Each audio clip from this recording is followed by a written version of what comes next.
आज तो तुम बहुत एक्टिव हो मेरी जान। मुझे पता चला है कि शायद मुल्क से बाहर नहीं गया है, वो अब भी इस्तांबुल में है।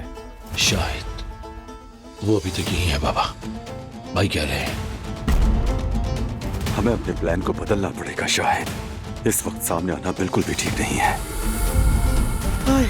अम्माजान, क्या हुआ आपको? जितना जीना था मुझे बस मैं जी चुकी।